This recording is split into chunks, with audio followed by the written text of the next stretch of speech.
We're about to get started, man. We're about to get started.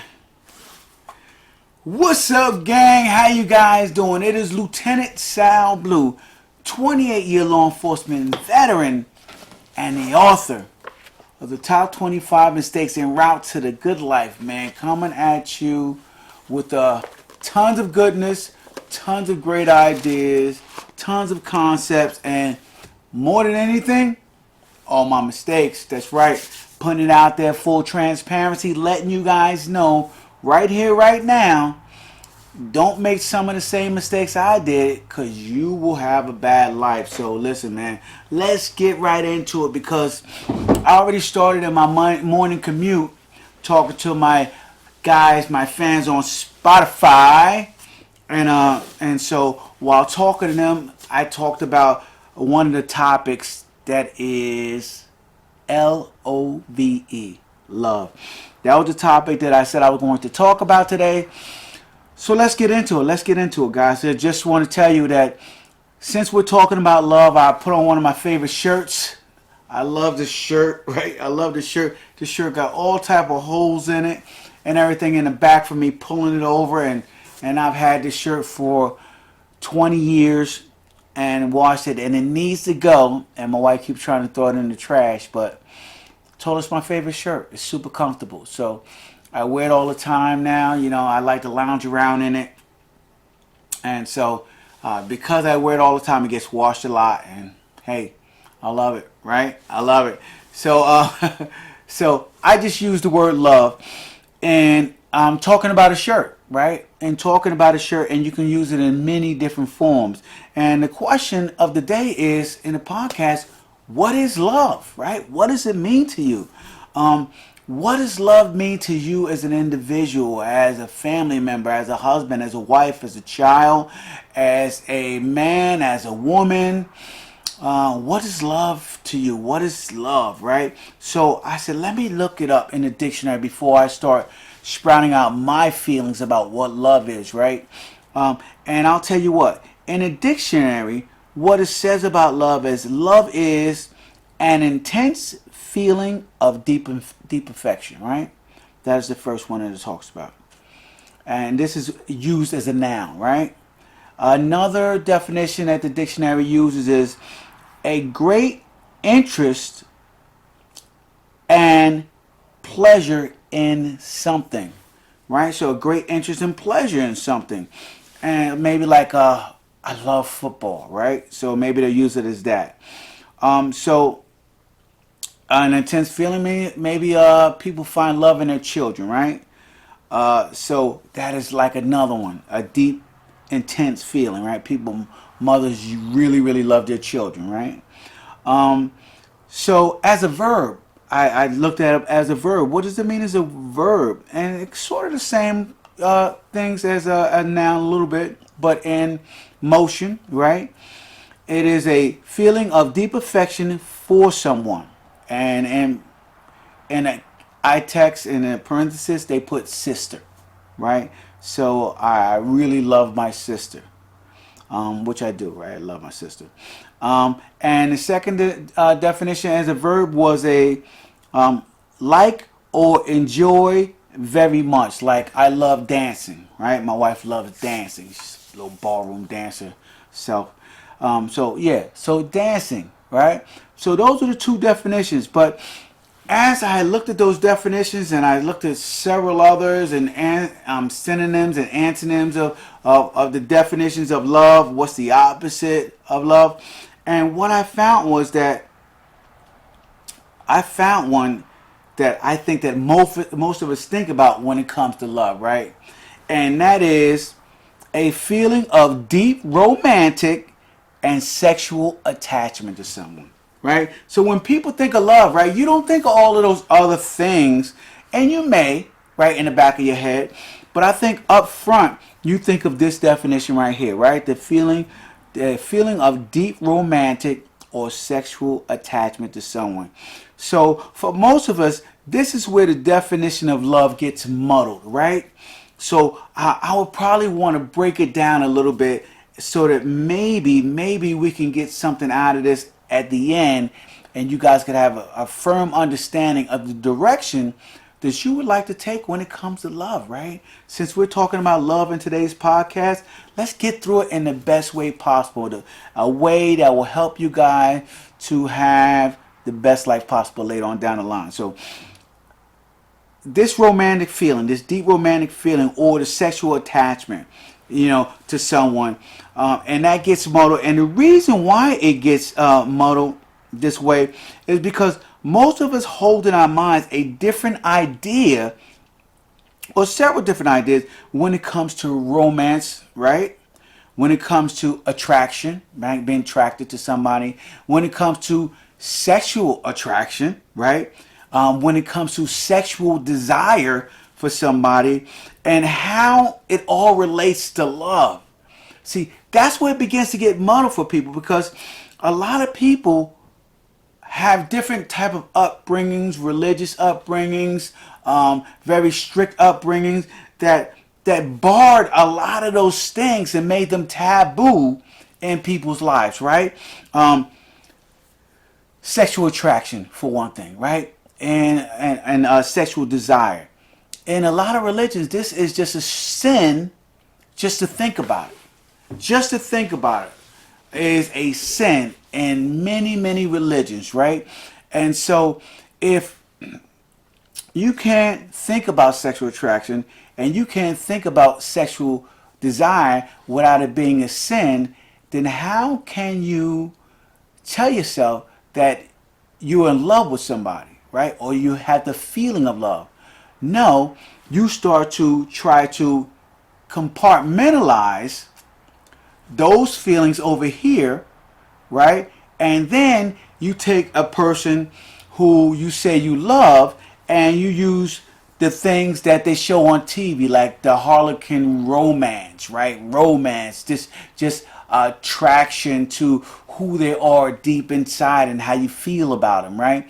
But you separate that from the other parts in your definition of love. So at the same time, right, you are trying to establish whether you love somebody, but in the back of your head, you also have a physical attraction to them, a sexual attraction to them, and a sexual desire for them, for whatever reason. Maybe they make you laugh, maybe they make you excited, maybe they make you feel warm and safe. Whatever it is, guys, a lot of people have a problem, and it gets real muddled because they separate all of these things from the definition of love, guys. So that is the issue that we are dealing with when it comes to love, man. The definition is so muddled. So if the definition is muddled, then how can you truly find love in someone, right? You got to get it right. So see, so love is all those things, guys. Love is all of those things that I talked about that people try to compartmentalize and separate, and it's so personal, right? For people, right, thinking about love, it is so personal to people that they are afraid to seek advice from people on love, right? And the people that they seek advice from, a lot of times, man, it usually is maybe their religious leaders, right? Or maybe it's a counselor or something. So one person is touching on all of the attributes of people that you can't see, right? And those are good things to finding a mate, somebody of good character, and somebody who is whatever, hard worker, somebody who is of good spirits, somebody who is someone of your same faith, especially if it's someone religious talking, and then you go to a counselor on the other hand, and they're talking a bunch of other things, right? But most people are not talking about the other things of sexual attraction and sexual desire that you have for people that always come into play when you're trying to add all of those other things when it comes to love. So because it's personal, people just don't seek advice. They just go out on a bunch of dates and try to figure out, what is the best person for me. And as I spoke to on my podcast, part of my podcast earlier on Spotify, taking a bunch of shots at going out on dates creates a very, very bad habit in your mind of if this is not good for me, then there's no need to work on it. Let's just keep moving on and keep moving on. And a lot of people do that. And I get it in some instances. But in many instances, a lot of people don't give the other person a chance when it comes to finding out whether they're a good fit for one another, right? It may take some people to warm up, right? It may take you to learn a little more about a person, or talk a little more, spend a little more time, or go a lot deeper into a lot of important conversations that may be deal breakers later on down the line. But all of that matters when you start to know yourself, guys. But I just want to keep going on. Since this is a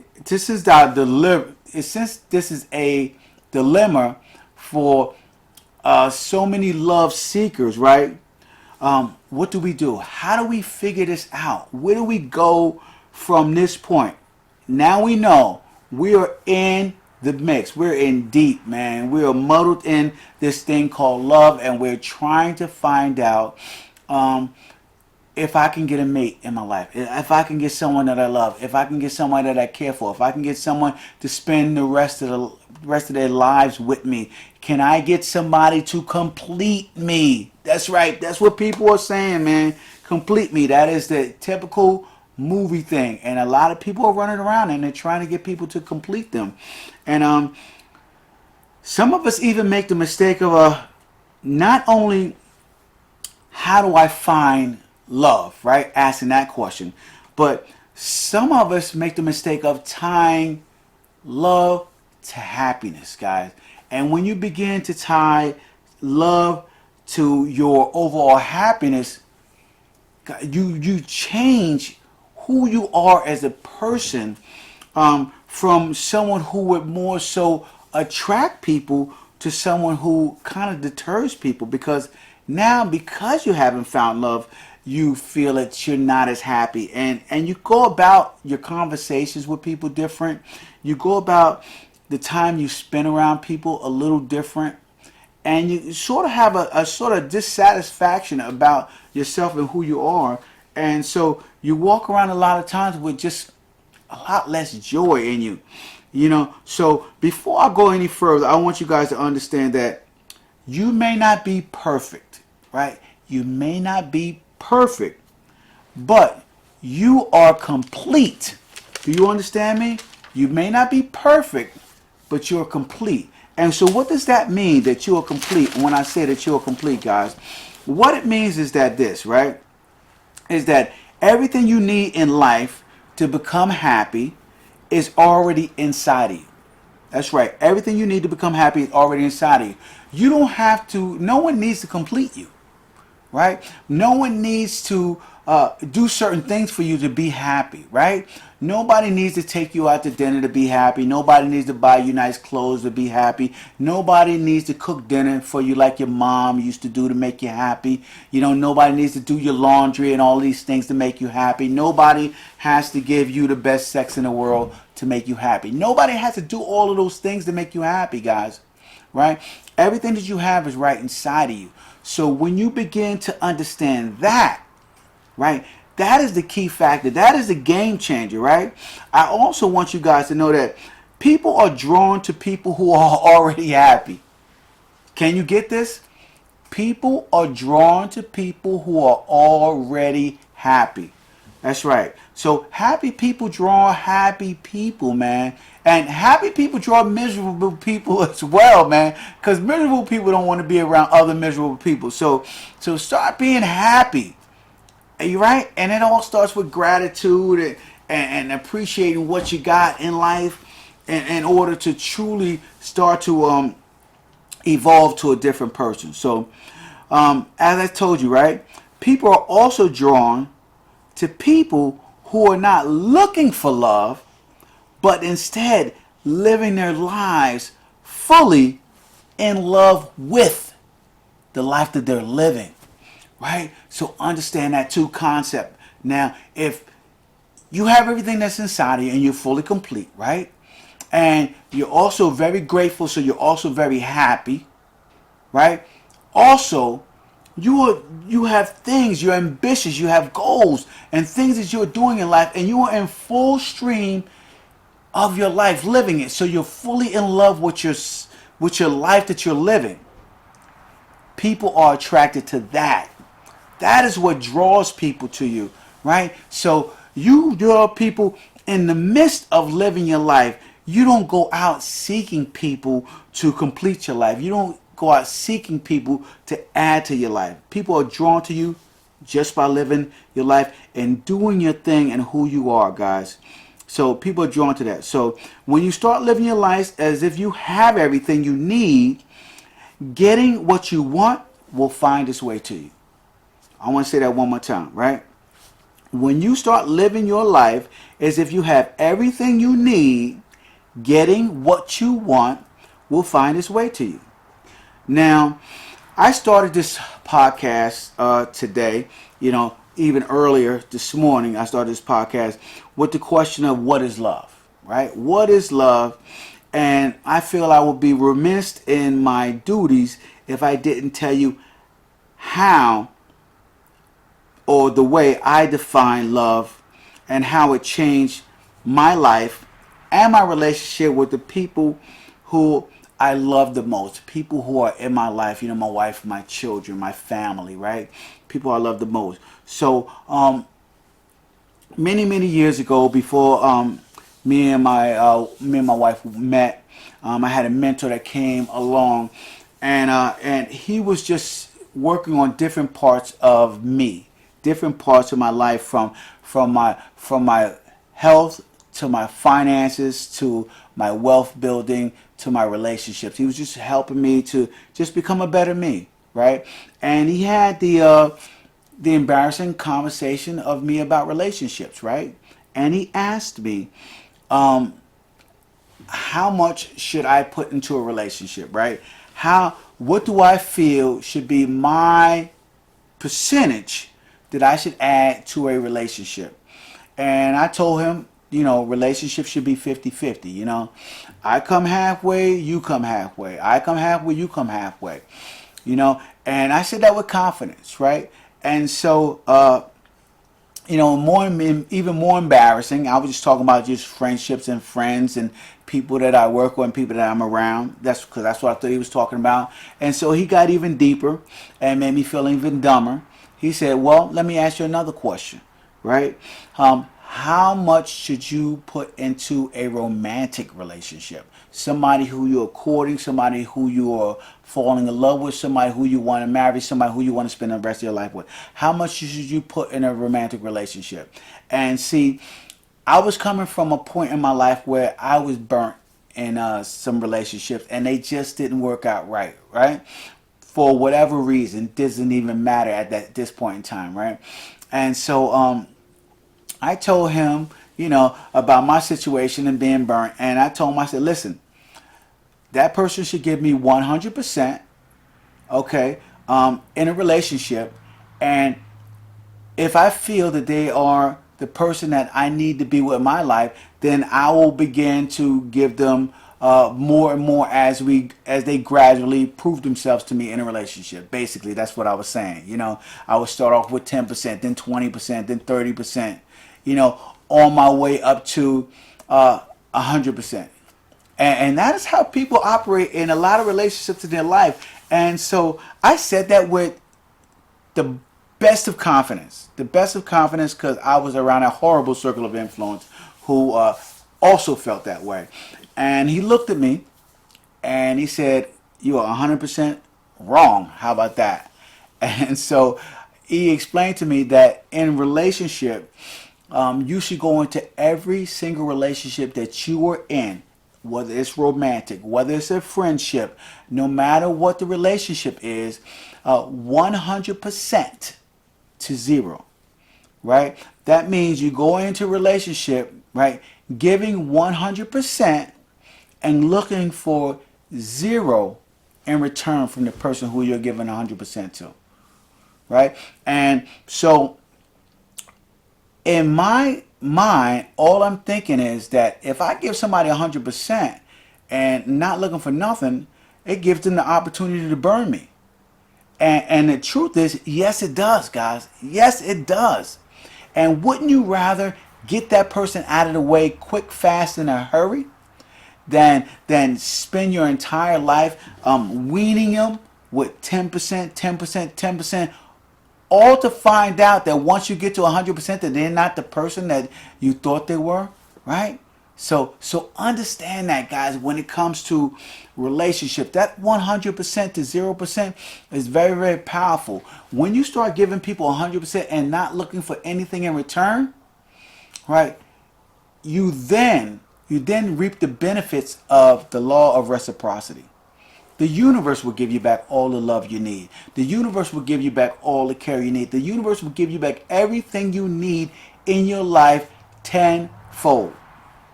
You won't be able to hold off the amount of love that you're going to get in return when you start off giving out 100% to zero with no intentions, guys. And this is the power, okay, of love in a relationship, right? Giving 100% and not expecting anything in return. Because anything less than that, you're not loving anybody. Anything less than that, you don't have a deep, intense feeling for somebody, right? If you're not willing to give 100% and not look for anything in return, then you're not in love, right? You're not in love. You're in a business opportunity, guys. And if you're in a business opportunity, then guess what? You are not going to get the benefits of being in love. You're not going to get the power that happens in loving relationships, guys. It just is not going to work out that way. So begin to understand how important it is, okay, to use the law of reciprocity to your advantage, right? And by taking love and giving 100% and expecting zero in return, guys. So listen, I'm telling you guys this because I truly believe that my philosophy was better in the beginning, and then when I just listened to my mentor because I respected him, things began to change for me. My relationships began to change, my friendships began to change, and my life began to change. And I began to get happiness beyond belief, guys. Happiness beyond belief that began to just come back to me from all areas and all different types of people. And to this day, right now, I'm living in full joy and bliss because everybody who approaches me and comes to me with joy and happiness. And that's what it's about, man. It's about that using that power to your advantage, guys. So understand that power, 100% to zero, not expecting anything in return. And you can truly, truly have the life that you want. You can truly, truly work out the life that you want, right? Because I'm going to tell you guys something. Love is a very, very important and very, very powerful emotion, right? So for those of you out here, because there's so many of you out there, for those of you out here who are tempted to suppress that emotion of love, be prepared, right? Just be prepared when you suppress that emotion of love. Be prepared to operate at 50% of your potential. Just right off the bat, you're cutting 50% of all your potential and passion and drive in half. You're killing it, okay, by trying to suppress love, right? Also, guys, when you suppress love, you are not going to be living your life with joy, right? You are definitely not going to be living your life with the full joy that you should have, right? And we can go even deep into that, even to religious ramifications of it, if you guys want. About God is love, right? Supreme being is love. So when you suppress that, you're also suppressing those powers, okay, of the supreme being up above, guys. So when you do that, you're also suppressing that by 50%. Also, right, you gain no satisfaction. You gain no satisfaction in anything that you achieve. And the reason you won't gain any satisfaction in anything you achieve is because you will not have put 100% of yourself into it. You may put up all the hard work. You may put in tons of hours. You may put in a whole lot of energy. But if you suppress the love, right, that needs to be put in everything that you do, then you're not going to have the full satisfaction of your achievements. You're not going to have the joy, and nothing is going to come back to you in return. Even if you gain money from it, even if you gain notoriety, it's all going to be null and void because it's going to be void of love, guys. So understand that, man. I just want to tell you guys as I wrap it up, love is the powerhouse of creativity when you learn how to use it properly, guys. So do not suppress your love. Do not stop yourself from loving. And hopefully today's podcast, man, will get some of your creative juices going, and you guys will start to implement the power of love in everything that you do in your life. So hopefully today's podcast gave you guys something that you can think about when it comes to love. Tomorrow we're going to be talking today is episode 163. So tomorrow, episode 164, I think I may be talking about the pain of loss. I may be talking about something in the 48 laws of power. I'm not sure yet, but we will get into all of this, guys, all of this. So continue to check me out, guys. Thank you. Make sure you hop on over to lieutenantsalblue.com. If I haven't told you guys already, I'm giving away 10,000 copies of my book, autographed copies of my book, to the first 10,000 people. And then afterwards, guys, you can hop on over to Amazon and get it for double the price at $19.95. So grab it up at my website, lieutenantsalblue.com right now, and get your copy. And also, guys, give me a shout out on all the social medias: Instagram, TikTok, Facebook, Snapchat.